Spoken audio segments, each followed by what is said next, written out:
Christian fellowship. You can do all things if you have God's strength. For the scripture says, whoever believes on him will not be put to shame. When you know what God says about you, when you know what God says you can do, when you know what God says you have, see, that's the scripture tells us to study. It didn't say read, it says study to show ourselves what? Approved. When you know what God had, what the finished works of Jesus has done, when you know what he says you can do, when you know what he says you have, okay, here we go. You will live life fearlessly. Amen. You know, we talk about obeying God. Some people are so afraid to obey God. But when you know what your covenant says, you'll live life with confidence. You'll live it fearlessly. You won't be, there's a plague going on. You won't be afraid. You won't be fearful. You say, that's for them. No plague shall come near my dwelling. When you know what God says, when you know what the covenant says. So he said, you will never be put to shame. Believe in me, trust in me. You will never be put to shame. Jesus is letting us know the priority for the Christian. The priority. The what? Priority. The priority for the believer is seeking God, is making the kingdom first in your life, studying God, coming after God, learning what does God say, what is this new life in the kingdom. We've been translated out of the kingdom of darkness into the kingdom of his dear son. So he said, seek that, come to know that, study that, understand it. Why? Because that's how you step into a degree of blessing and favor like you've never had before. Amen. But it's God's system. Let us hold fast the confession of our hope without wavering. For he who what? Promise. He who what? Promise. Is what? Faithful. Say hold fast. Hold fast. Now that's the attitude of refusing to let this get away from me. Yeah. Refusing to let the promise just float off somewhere. Refusing to take what God said and just like, oh, well, I know the Bible said. No. He said, hold fast because he who promised is what? Faithful. So whatever promise you have that you're still holding to, I have good news for you. He's faithful. Yeah. No, you didn't hear me. I said he's faithful. Yeah. And one of the things, it's required that you take his promise, hold on to it. I don't care what it looks like. He's faithful. Well, Pastor, it just seemed long.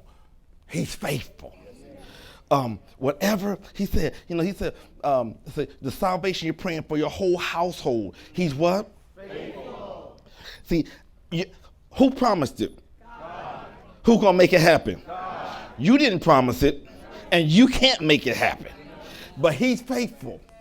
If you can develop a tenacity on the promises of God, with God, if you can develop a tenacity, I'm not going to let it go. Devil, you're wasting your time. I'm not going to let it go.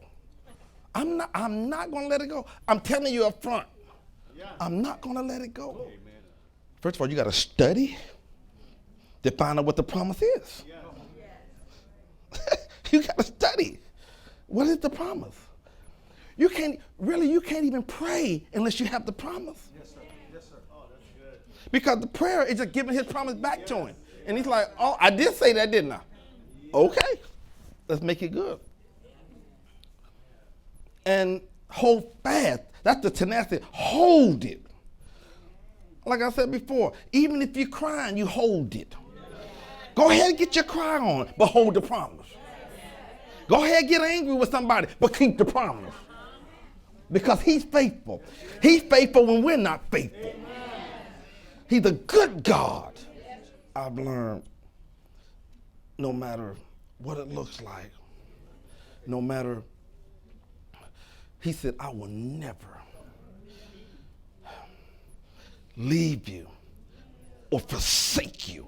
I'm not going to let you out there by yourself and you have to fend for yourself. No, I'm going to be your father. There's so many scriptures. He said, I will be your defender. I will be your preserver. And if you get stuck in a trap, I'll be your deliverer. Ask the boys in the fiery furnace. Won't he do it?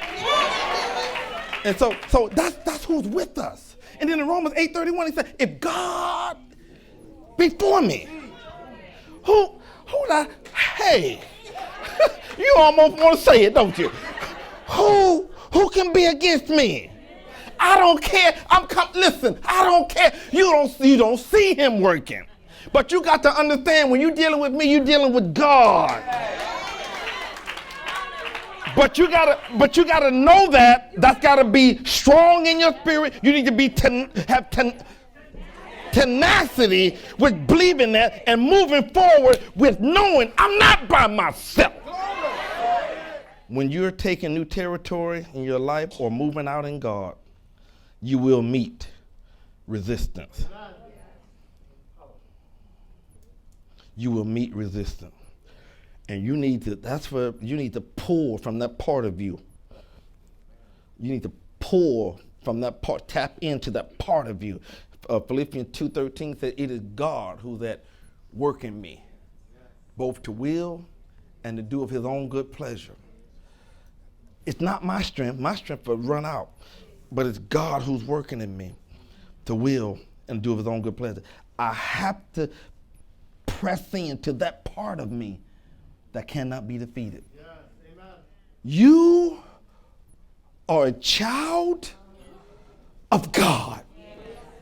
You are accepted in the beloved. You gotta study this and get this down in you before you start going for the stuff. You gotta understand, I am an heir of God and a joint heir with Jesus.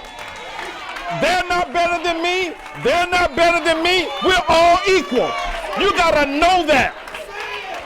You gotta know that on your inside. You gotta know that God is for you. Can't nobody get you. You gotta know that on the inside of you. Listen, you just came from the bankruptcy court, but now what's I got to do with it? That ain't who I am.